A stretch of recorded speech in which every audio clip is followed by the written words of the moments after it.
The house still needs a lot of work. Like this room needs, I still need to do the walls here. Flooring, I got some laminate flooring by Traffic Master for in here. And that's it's a Lansbury oak color. Because this floor, I wanted to sand it and finish it, but it has metal pieces. And I don't have spare wood to fix that. So I got this room to fix and all this ceiling. I'm gonna take that ornament down still. And that's pretty much it. And then I'm still working on the bathroom upstairs. I have the shower on order from Home Depot, the glass and the base.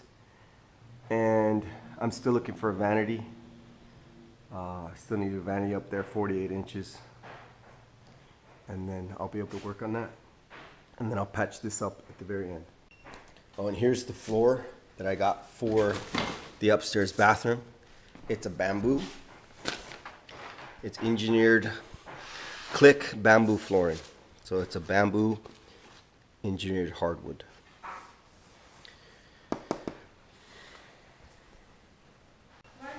All right, today I'm working back in my, I guess this is our dining room, but it's gonna be a gym for a while. I'm not gonna make it a dining room for now. It's just gonna be a workout room, big 20 by 15 workout room. And so you can see this wall is nice and pretty on this side, and this side is just like, what happened? It looks like the house is just all torn up. So I'm gonna be mixing up some mud, plaster de Paris, and making it kind of thick. And I'm gonna skim coat over this whole wall because this is the actual sheetrock and this is plaster on this side. So you got like this little lump here because it's not the same thickness as the plaster. So I gotta go and make that all level and make it look pretty. And I did use some Quikrete. I always use this Quikrete, either Larsens or I use this Quikrete brand bonding adhesive. Sell it at Home Depot for like $8. Check the description below and I'll put a link in there to where you can get that if you're doing plastering on your walls. And you want to use that because sometimes you'll get like rips in your sheetrock when you're taking off the paper, and the plaster doesn't want to stick in those places where you got rips and stuff. And then you got holes in the plaster sometimes and it's dusty. You don't want dust because the plaster won't stick to dust. So let's get to work and get this done. I'll take a video after. I'll show you the stages.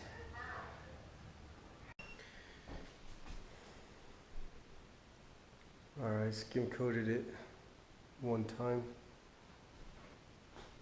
Yeah, it's looking pretty good. I'm sure there's some little imperfections here and there. So probably needs one more skim coat. This time I did a little different. I put tape in certain areas and I skim coated the whole wall. It didn't work as good as putting the fiber tape and then just going over the fiber tape and then skim coating. So keep that in mind for next time. For me anyways, it's better just to put the tape and then mud and then skim coat the whole wall after instead of putting the tape and then trying to skim coat it, it gets in the way. This fiber tape really needs 2-3 layers of mud. And here I'm going to work on this side. This side I've already done some work on it around there, but it's very lumpy. It's not at all flat, and it's because there was a piece of sheetrock put in here, and you can see it's lower again than the plaster, so it goes high and then dips low, and here it's got a lump and then it's low here, so it's really wonky. So I'm gonna have to try to fix this next. All right, there's the first coat.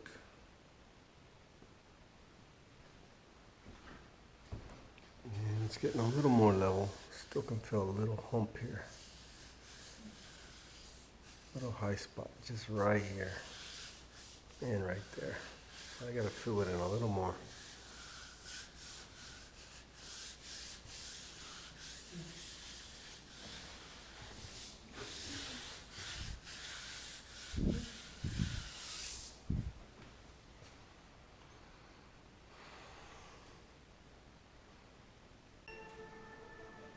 Third coat.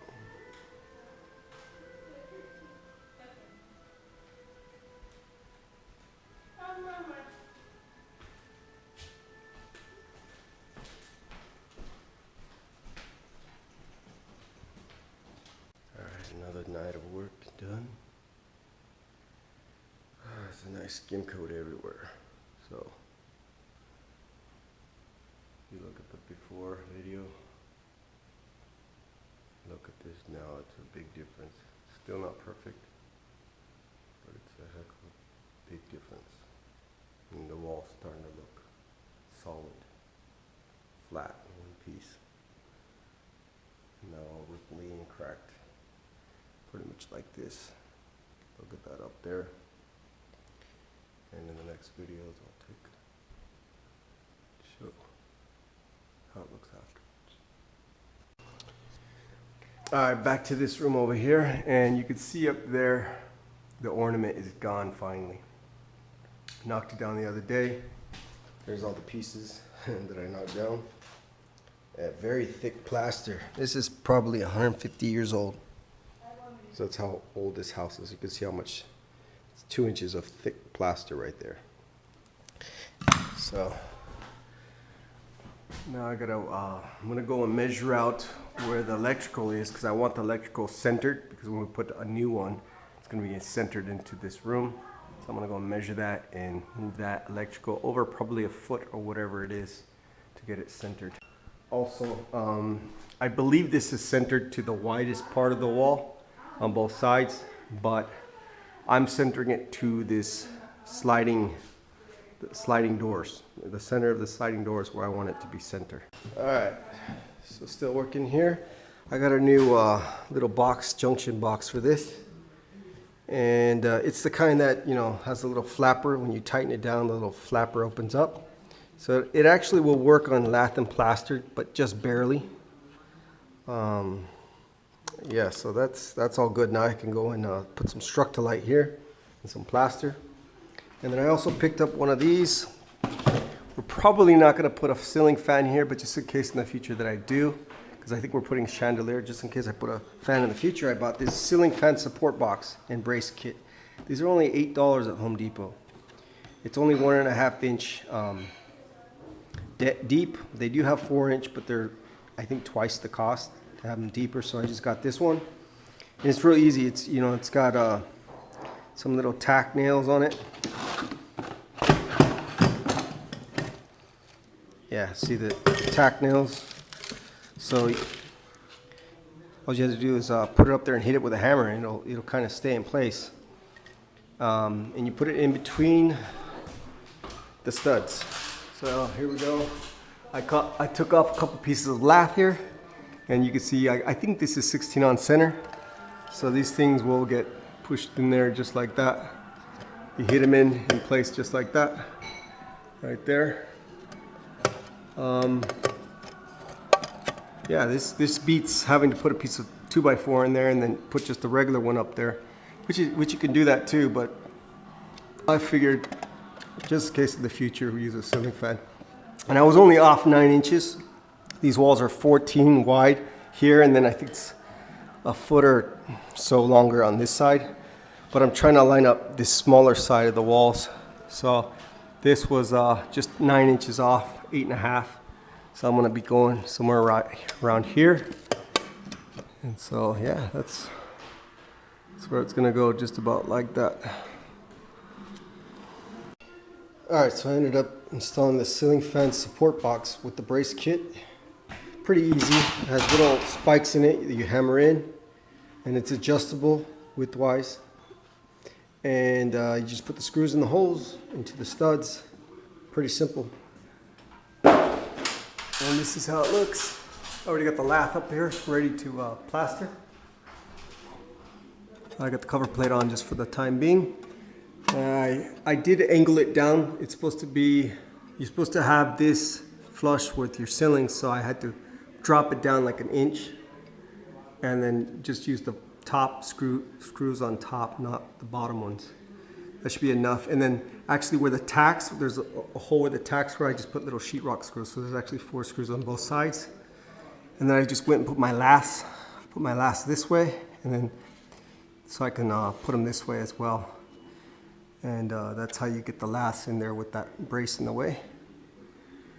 All right, a couple pieces here. Now this is gonna be all put some Quikrete. some bonding adhesive on here, and then it'll be ready for some Structolite stuff down there.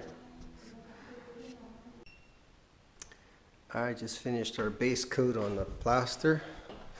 Check it out. That's the first coat, or a brown coat. It's pretty smooth. Got a little low spot there, a little high spot there, but the next coat should clean that all up.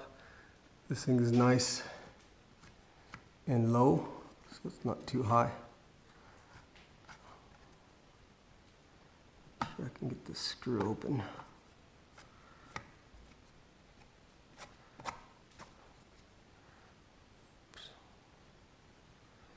See, it's not even dry yet. It's soupy. Made it a little soupy. So, yeah, the next coat should clean this up.